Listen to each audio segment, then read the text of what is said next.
Bonsoir à toutes et à tous, bienvenue dans Libre Ensemble, votre rendez-vous de la laïcité. Ce soir, on va donner la parole à des femmes que l'on entend trop peu souvent, des femmes invisibilisées, et on commence tout de suite avec cet extrait. Quand je vivais à la rue, je vérifiais toujours que ma camionnette soit bien fermée à clé. Quand je vivais dans la rue, je passais mes nuits dans la gare du Midi. Qu'est-ce que ça veut dire sans abri? Je cherchais toujours un endroit où me mettre en sécurité, style parking ou cave. Quand je vivais dans la rue, eu procurei uma amiga. Quand j'étais dans la rue, un jour marchand, un homme m'interpella et dit sexe, sexe, sexe. Mesdames et messieurs, nous allons vous raconter notre vécu. Bienvenue dans la cité des dames. Raconter leur vécu, voici ce que proposent ces comédiennes d'un soir. Elles ont toutes vécu en rue ou en hébergement d'urgence, toutes connues des violences, du rejet ou du racisme, toutes connues aussi l'espoir de s'en sortir. Mais sur scène, elles sortent de la honte et libèrent la parole avec courage et aussi avec beaucoup d'humour. Jeannette, bonsoir. Bonsoir. Vous êtes l'une de ces comédiennes en herbe. Vous venez du Cameroun et vous vivez aujourd'hui dans un centre d'hébergement du SAMU social, dans le centre Petit Rempart à Bruxelles. Alors Jeannette, vous avez déjà joué sur scène il y a quelques mois, la Tricoterie à Saint-Gilles, à l'Espace Mac à Bruxelles, il y a la Maison du Peuple aussi à Saint-Gilles. Et dans quelques jours, le 28 avril à 14 heures, c'est le Théâtre National qui vous ouvre ses portes dans le cadre du festival à la Seine comme à la Ville. Et à vos côtés ce soir, nous accueillons Marie-Avril et Lénaïque Brûlé. Bonsoir à toutes les deux. Bonsoir. Vous êtes donc les metteuses en scène de la Cité des Dames. Vous êtes par ailleurs comédienne. Et c'est vous donc qui avez initié et mené à bien ce projet.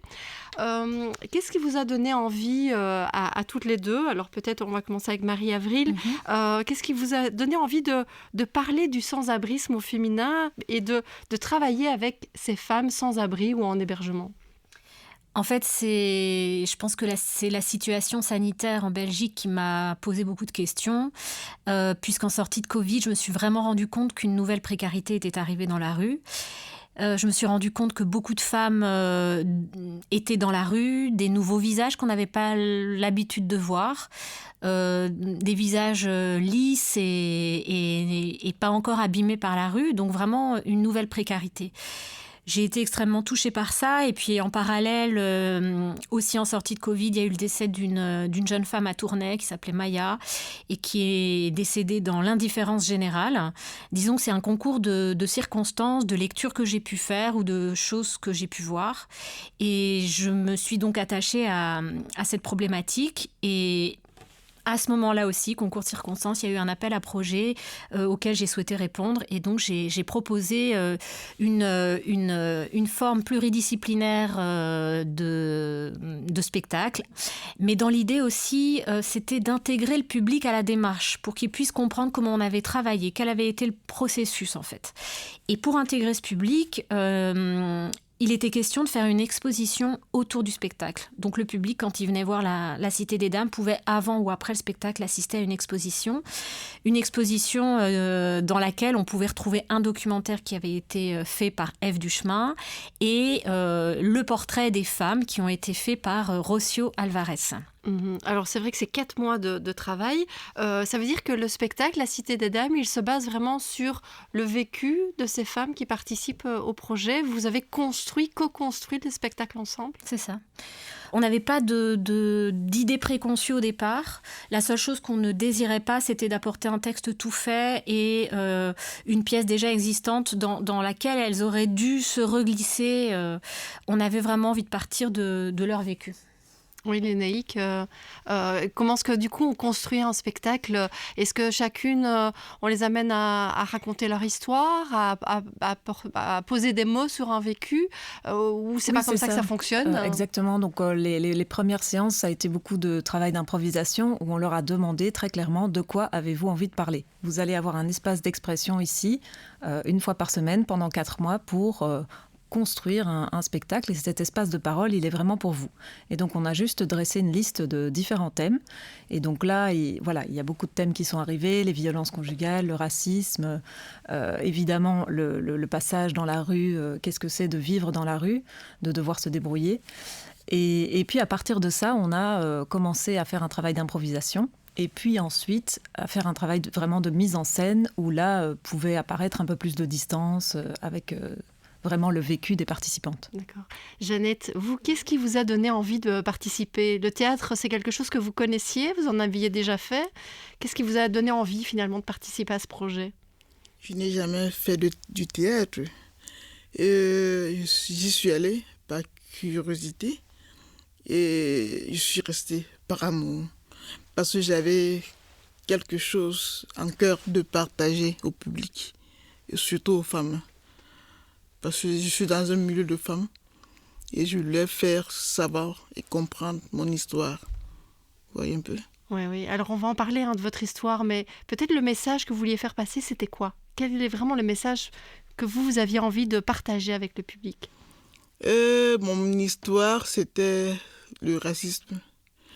Et ne pas toujours se focaliser sur le bonheur, pas sur le bonheur, c'est-à-dire ne pas vouloir toujours croire que votre bonheur dépend d'une autre personne. Vous voyez, vous pouvez être en joie sans pas toujours dépendre d'une personne, quoi. Oui, et croire en soi et être heureux juste avec soi. Alors, on va continuer à parler avec vous, mais je propose qu'on écoute un petit extrait de la pièce. Alors, avant de vous entendre, vous, dans la pièce, on va entendre deux personnes qui jouent le rôle de vos beaux-parents à un moment dans votre vie. On les écoute. Imagine-toi s'ils ont des petits-enfants. Mon Dieu! Je voulais des petits-enfants, mais pas de cette couleur-là. Hein. Mon Dieu, ma chérie. Ou encore pire, s'ils se marient un jour avec tous nos amis, notre famille, 400 personnes comme ça, qu'est-ce qu'on va leur dire? Mon Dieu. Non, ça c'est impossible. Il faut qu'on lui parle. Georges, tu t'en charges ou je m'en charge? Voilà mon histoire. Arrivé en Belgique, j'ai rencontré un homme. J'étais très amoureux de mon compagnon. Il était très amoureux aussi.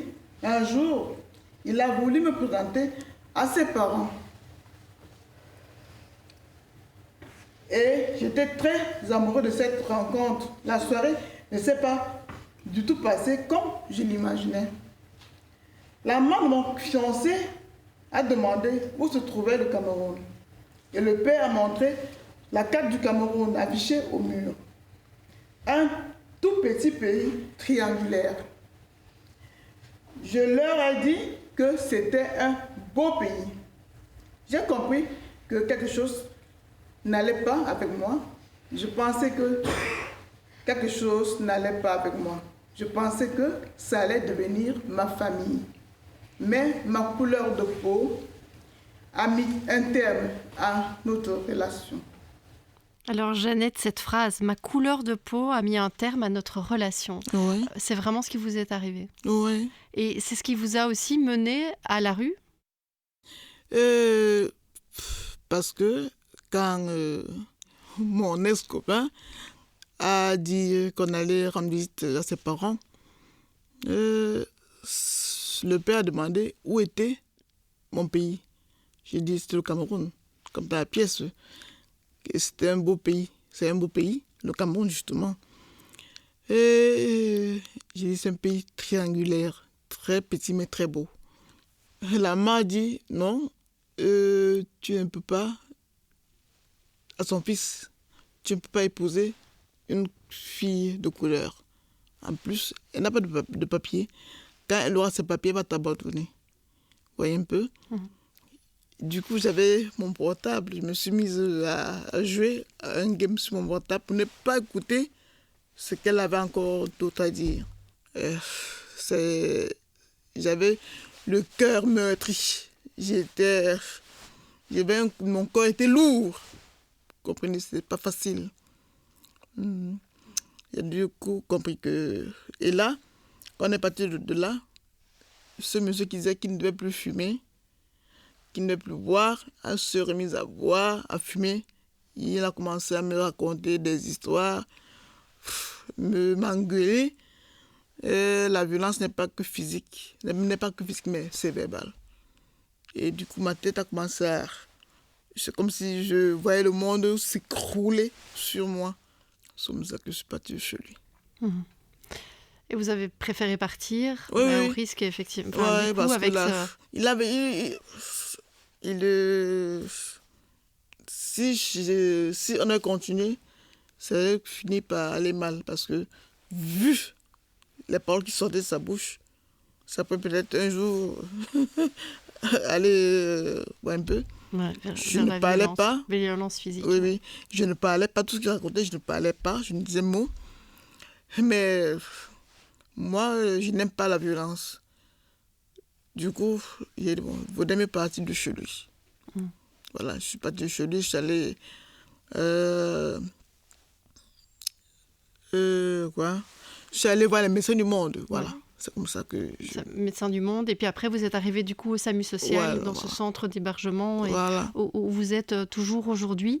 Alors, la problématique du racisme, c'est vrai qu'elle est traitée à plusieurs moments dans la pièce. Marie-Avril, Lénaïque Brûlé, est-ce que c'était important pour vous et pour Jeannette et pour les femmes qui ont participé de ne pas se limiter à leur histoire en rue, mais de parler de tout ce qu'il y a autour, que ce soit les violences, le racisme, le rejet, le problème de logement. On ne parle pas que de la rue dans la pièce. En fait, ce qui est évident, c'est que l'un fait découler l'autre, en fait. On s'est rendu compte, et je ne sais pas si... je pense qu'on partage ça avec Lénaïque, mais tu pourras le dire, qu'on s'est rendu compte qu'elles ont toutes vécu quelque chose de l'ordre d'une violence à un moment donné. Certaines dans la prime enfance, d'autres des violences conjugales. Donc, il y a rien qui n'est pas lié, en fait, et tout ça les a menées à la rue, en fait. C'est pour ça qu'on l'aborde, puisque c'est ce qui s'est passé en amont. Et puis parfois, c'est aussi des situations très compliquées, puisqu'on arrive d'un pays, on arrive en Belgique, et du coup, on arrive avec parfois des problèmes de santé. Et donc, ces situations sont déjà des situations de précarité ou difficiles, et à cela s'ajoutent des problèmes de racisme, de violence conjugale, ou même parfois de se retrouver dans des situations vraiment de précarité extrême dans la rue, quoi. Jeannette, le fait de parler d'histoires très personnelles au public, de se dévoiler comme ça, qu'est-ce que ça vous a fait ? Qu'est-ce que vous avez ressenti ?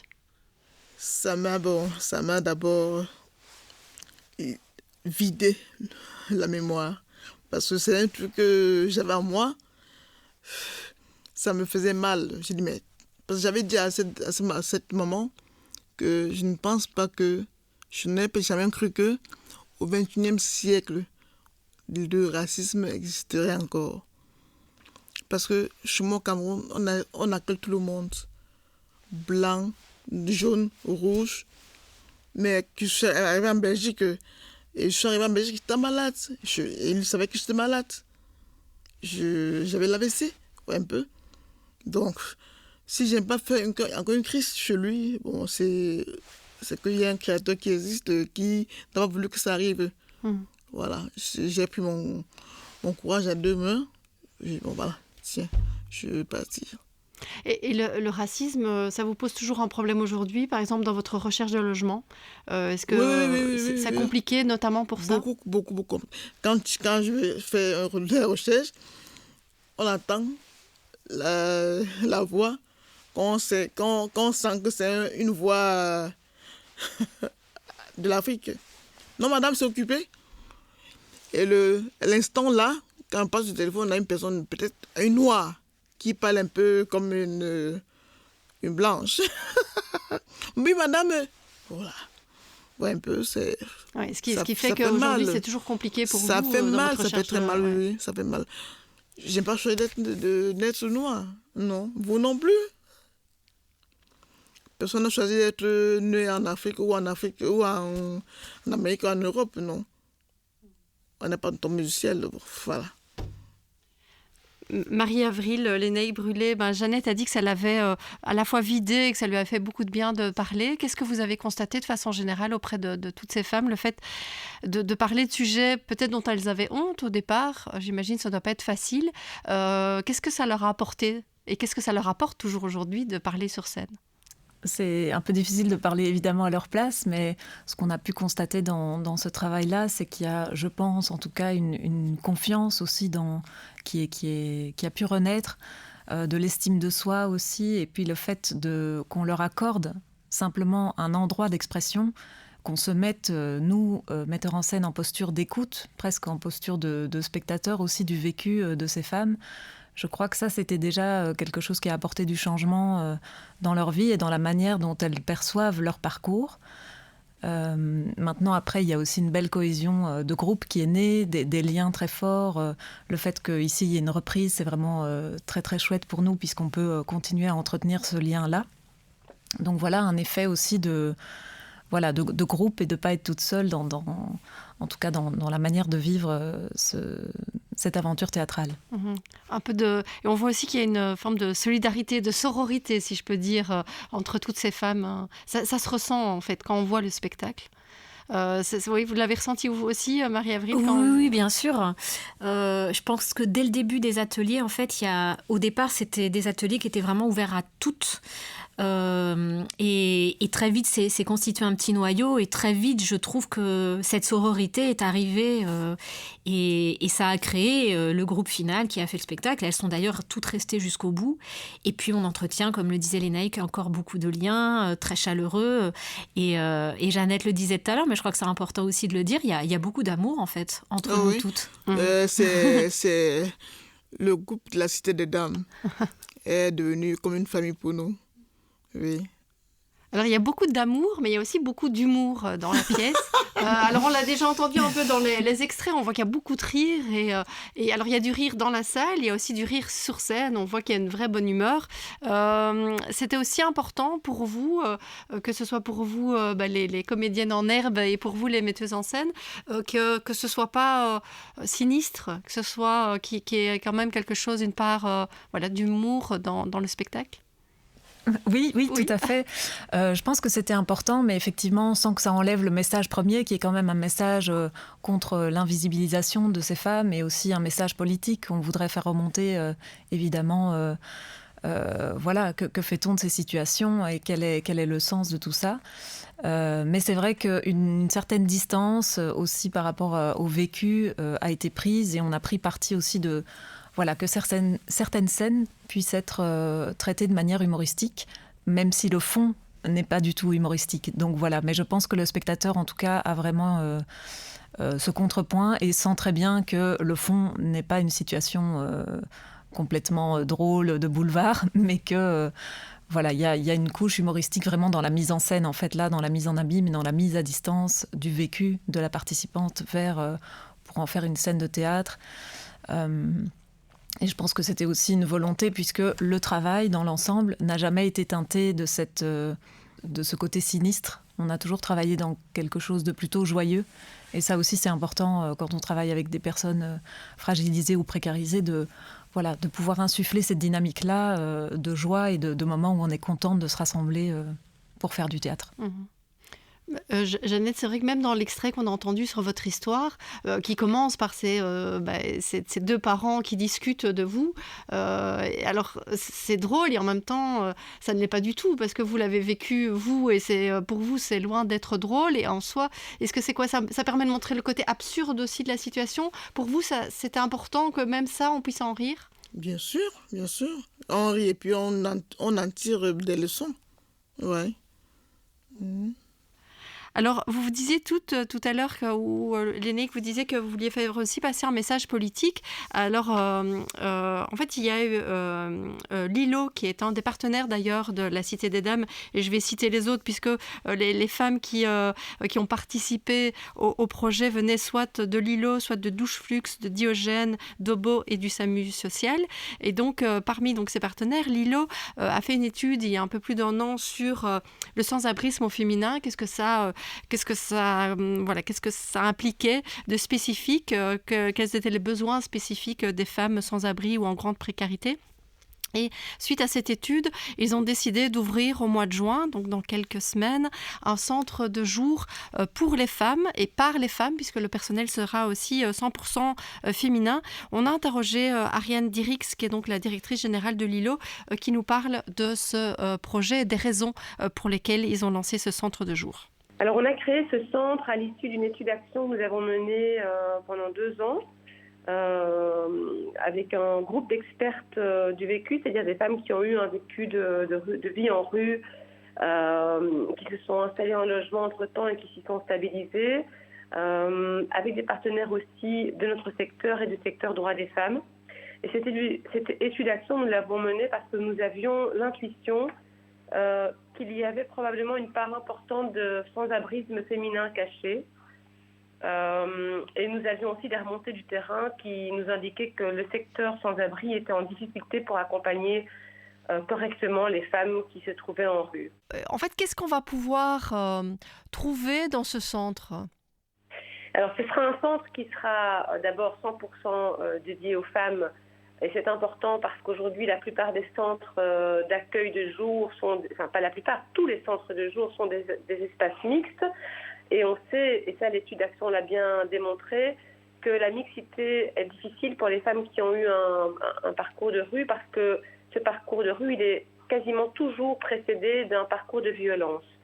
Et dans une période de crise comme est celui de la vie en rue, les femmes ont besoin d'être dans un espace où elles se sentent en sécurité, où elles vont pouvoir déposer sans stress leur vécu, leurs difficultés particulières, être entendues par une équipe qui sera formée aussi. Ça va être le cas de l'équipe de notre centre de jour, qui sera aussi une équipe 100% femmes, formée aux enjeux liés aux droits des femmes, qui vont donc être en capacité davantage que ne le sont les autres équipes du secteur, d'entendre, d'être vraiment à l'écoute des besoins spécifiques et des difficultés spécifiques que vivent les femmes en rue.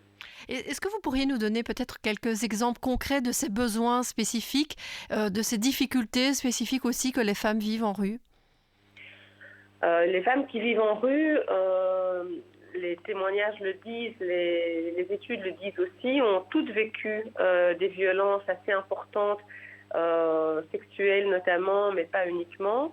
Elles ont pour habitude de se cacher, elles savent que l'espace public est dangereux pour elles et donc elles s'invisibilisent elles-mêmes dans l'espace public, elles se masculinisent, elles marchent sans cesse pour éviter d'être identifiées comme femmes sans abri, elles se mettent dans des situations qui en fait les mettent encore plus en danger et qui fait aussi qu'elles passent sous les radars de l'aide sociale, ce qui fait que leur situation de santé mentale et physique se détériore plus rapidement que celle des hommes.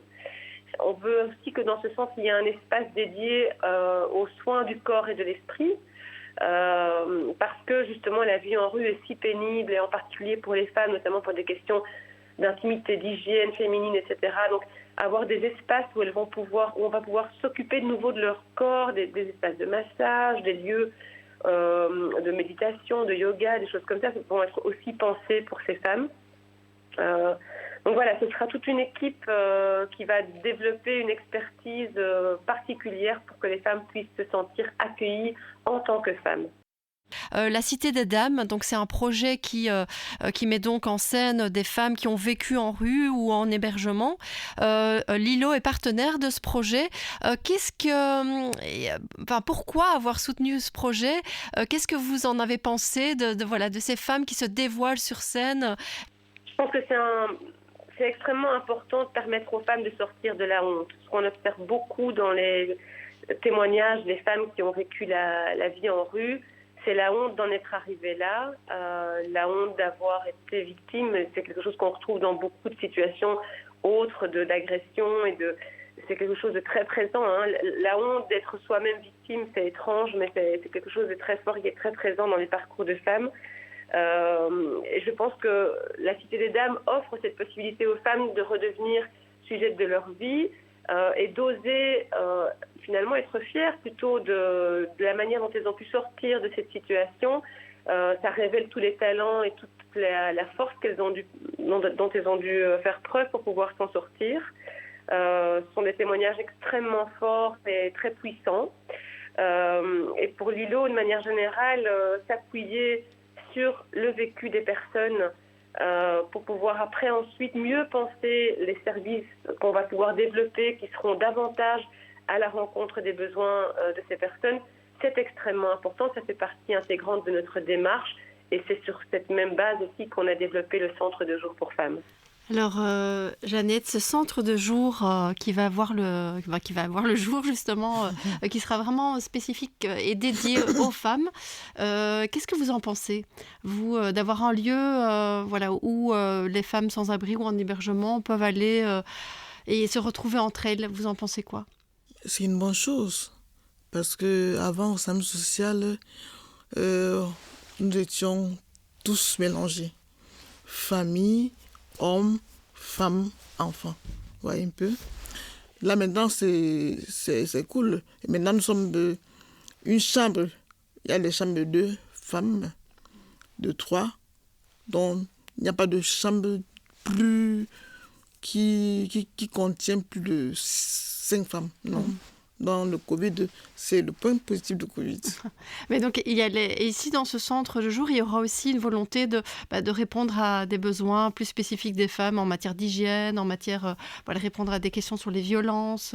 Est-ce que ça, c'est quelque chose qui vous a manqué, par exemple, vous, dans votre parcours, d'avoir peut-être une écoute plus attentive par rapport à des violences éventuelles que vous avez subies, des questions sur l'hygiène, sur la santé sexuelle, toutes des choses qui vous ont manqué? Honnêtement dit, jusqu'à ce que je rencontre le groupe de théâtre, je n'avais pas eu à parler de mon histoire.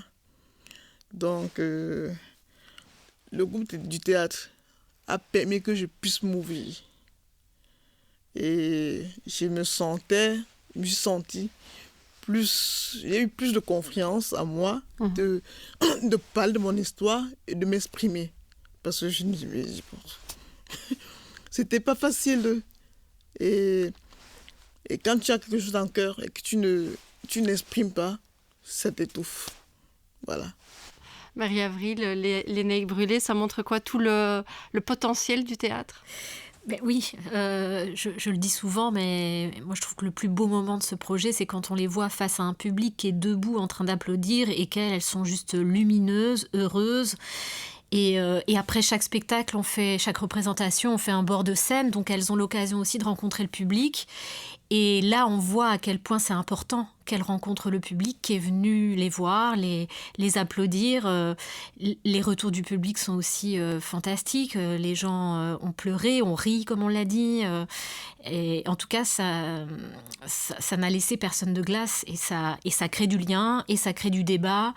Et on revient à l'aspect politique aussi dont on parlait tout à l'heure. Donc voilà, j'ai l'impression que pour ces femmes-là, se retrouver devant ce public-là, c'est important.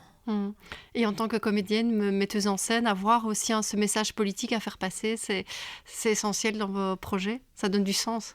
Oui, je trouve qu'aujourd'hui, développer des spectacles participatifs qui défendent vraiment quelque chose, pour nous, c'est important, ça a du sens et on se sent vraiment à notre place quand on défend ce genre de théâtre.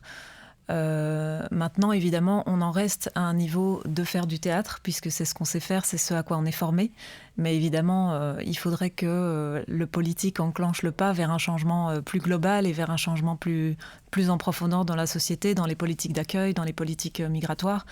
Et voilà, avec ce spectacle, c'est aussi ce qu'on a envie d'insuffler, au-delà de simplement générer un groupe et une confiance en soi pour ces femmes qui participent.